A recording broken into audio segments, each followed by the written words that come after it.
Good afternoon, everyone. I am Abhiraj Sachan with my three teammates Hitesh Srivastav and Ryan Patel from Section 3 BTech CSE.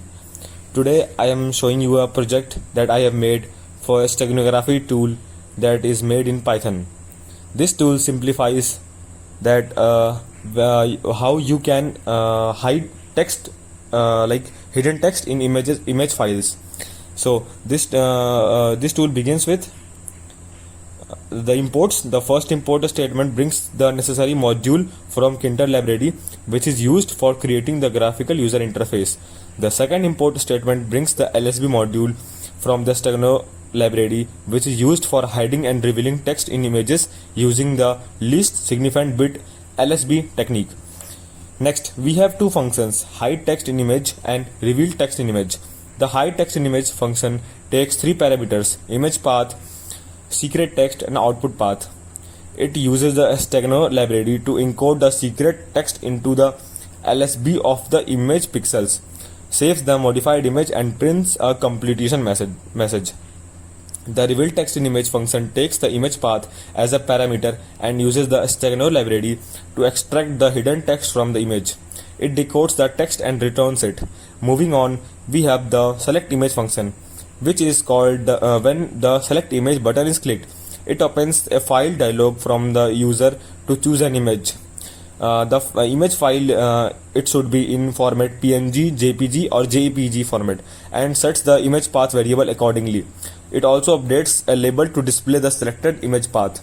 The hide message function is triggered when the hide message button is clicked. It retrieves the image file path, the secret message from the text input field, and promotes the user to choose an output path. If all the required inputs are provided, it calls the hide text in image function to hide the secret message in the image. If successful, it shows a message box with a success message. Otherwise, it displays an error message. Similarly, the extract message function is called when the extract message button is clicked.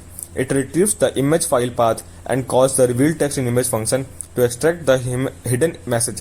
If successful, it updates the text input field with the extracted message. Otherwise, it displays an error message. The rest of the code focuses on creating the GUI using Kinter library. We create a window with a specific title, size, and background color. Next, we have defined various GUI, which stands for graphical user interface elements such as labels, buttons, and text inputs, field to provide a user-friendly interface. The elements are packed using the pack method to arrange them in the window.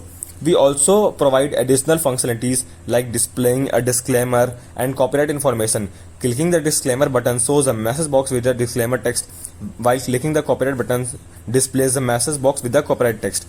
At the end, we include labels that provide step-by-step instruction on how to use the application. Finally, we run the GUI by calling the main loop method of the Kinter window. That's the overview of my automated student grading system code. It allows users to select an image, hide a secret message within it, and extract hidden messages from images.